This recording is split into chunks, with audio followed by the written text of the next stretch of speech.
So let's talk about step one, which is gather. So how do you collect fans and followers? So when you start, I think you think of it very typically as the way you would kind of promote anything. You just want to start putting it out there. So you want to add Twitter or Facebook buttons to your website. You want to facilitate the ability for people to share content to their Facebook pages. You want to put things in the museum, signs that say, like this one here at Whole Foods I saw this week, suddenly popped up. Find us on Facebook, follow us on Twitter, right on their front door. I have no idea exactly why I would want to do that yet. I haven't gone to check it out, but at least I thought, well, there they are. They're just trying to get it out there that this is another way to connect with their organization. You want to add some of this into print materials. I think a great way of kind of starting to gather folks is running contests. So we are seeing a couple things. One, you can have online contests to say, the next 500 people who become fans will be entered into a contest to, win an iPod. I think these are great ways of kind of motivating people along to join.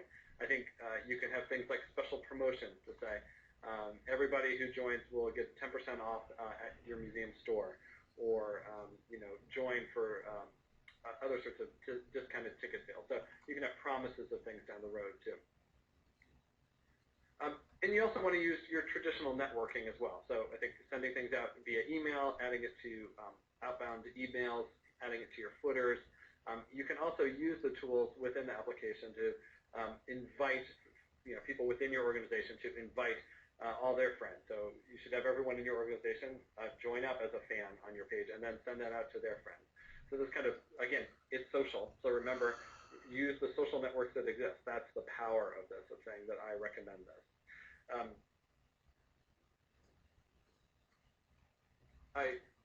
In terms of thinking a little bit about kind of what sort of content coming out, this is one, Katona Museum of Art's one of ours, was just walking into the meeting and saw this, I dropped it in there, that they are kind of broadcasting out sort of what's available for them, what kind of publishing is coming out, and these sort of feeds. This is a great way, they've done a nice use of kind of using imagery here as well. So I think it's a good way of sort of, as we get into that question, of starting to push out content. Again, here's an example of kind of a Whole Foods. I went and took a screenshot of their page of just sort of what sort of information they've done to kind of put out there. So they've got 146,000 fans. On mine, I'm able to see the kind of folks who are friends of mine who are already part of this. They've got blog posts coming through. They've got people rating things. And I think the power of this is understanding, you'll see here in this, they had a little their blurb that came through from their blog. They have 100 people who said they like this. Now, what happens when those 100 people say, I like this, is that shows up on their profile. And suddenly you've engaged a whole other level of folks out there. So the 100 people that said they liked it, if they had 100 friends, suddenly 1,000 people have seen something about Whole Foods come across their Facebook page. That's relevant content, that's socially aware, that's not just advertising. So let's talk about publish. So you've kind of started to gather people. You've got your some of the content you're starting to put up there already. But let's talk about what is that strategy. So one is events and happenings. Just like the Katona example we saw, you want to promote what is going on. We found this is really powerful for folks for kind of last-minute sorts of events. So if there's extra tickets available, if there's still things available.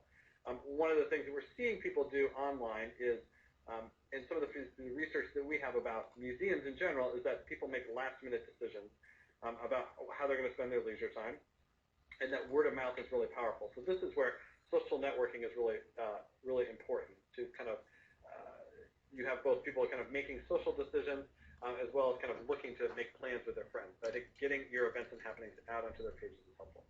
You want to think about daily communication. I would say if you don't have something relevant, don't force it.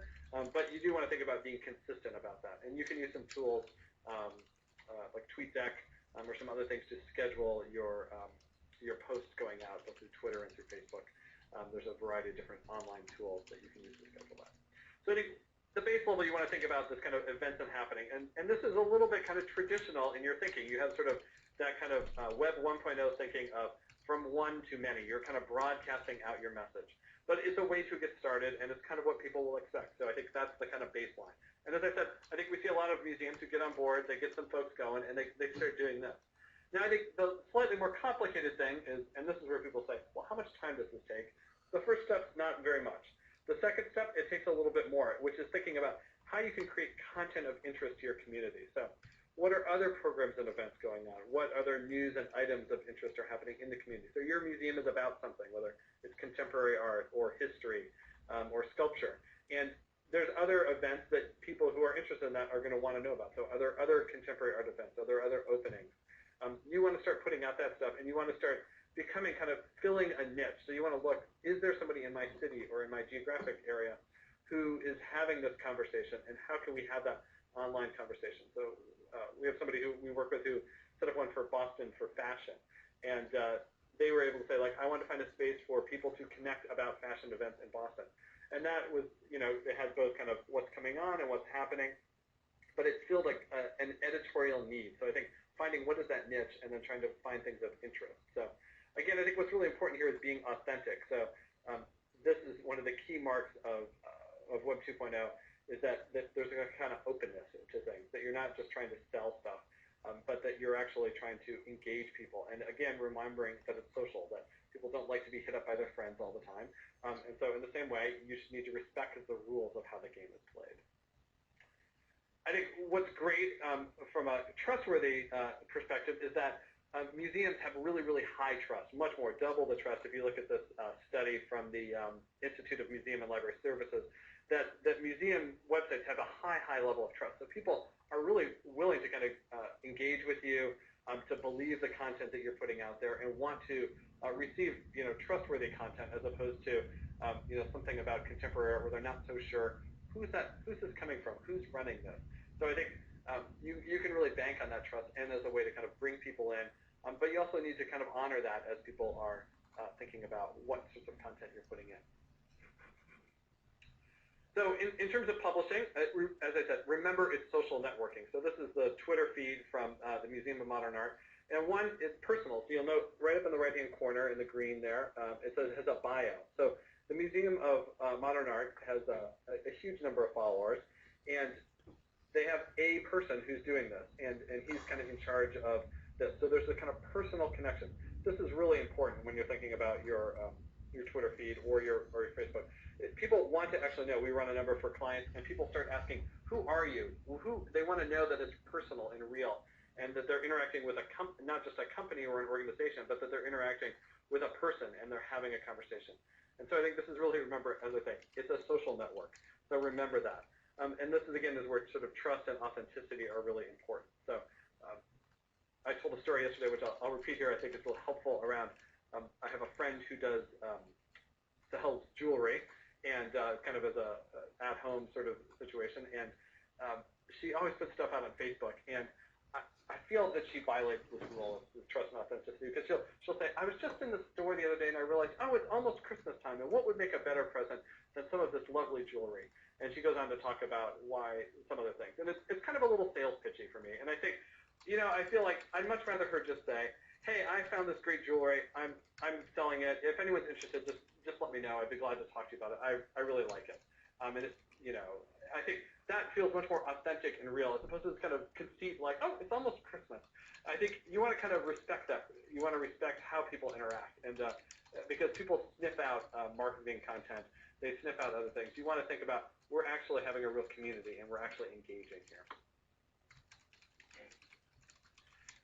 Here's one from, this is from Coldplay, the band.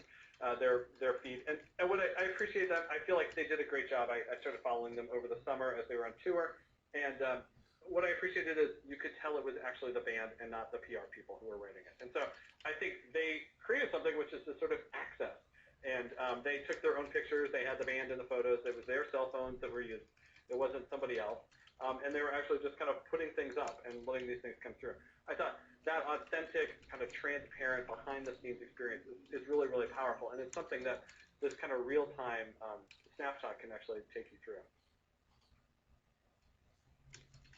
So I think, what kind of content ideas could you have around publishing? So one, as I said with Coldplay, I think you know, behind-the-scenes access is really powerful. I think this ability to kind of you know, show something that's going on either behind the museum, with your guests, how you think about things, but also connection and interaction with artists. I think you could talk about kind of breaking news, sort of things either that are relevant to your institution or new events that are kind of coming up. It's a great way to kind of broadcast out if things have been canceled as well. Discounted tickets, we've seen some of our clients have used this to great effect, and you get great returns because you say, you put it out on Twitter and you say, let us know if it's been, if you have a discount, come up and tell us that you saw this on Twitter, and then you can get the discount. And that way you can actually keep track.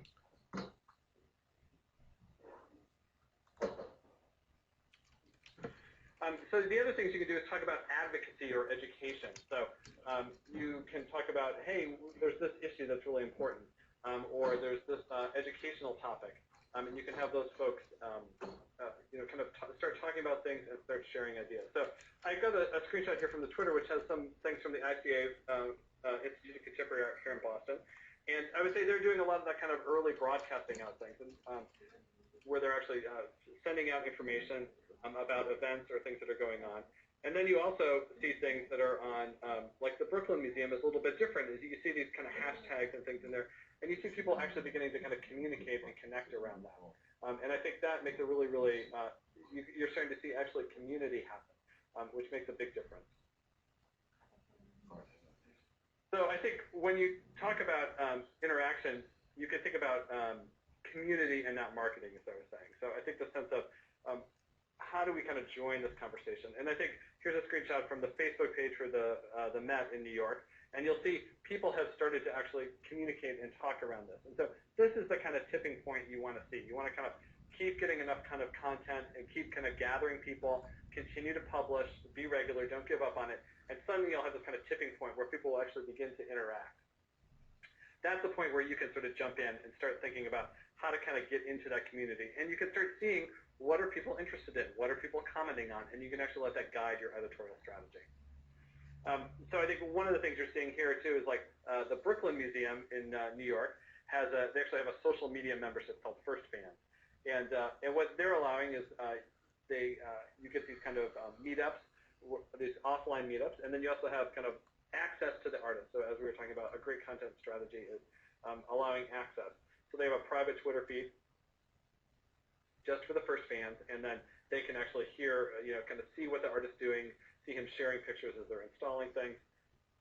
Really, really powerful of kind of selling that access. And again, you can see how that's starting to engage the audience, that they're actually, they're sort of signing up for a level. And I think, I think some of this stuff is not, I think that's not a novel idea for a museum at all.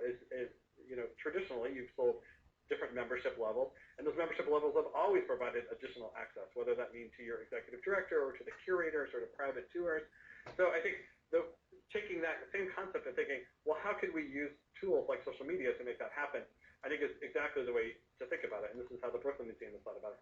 How can we grant additional access? How can we get people engaged in a new way? And I think what they're finding is, hey, we actually got this younger demographic, and we found a way to kind of connect with them in a way that they want to be connected with. And so I think they've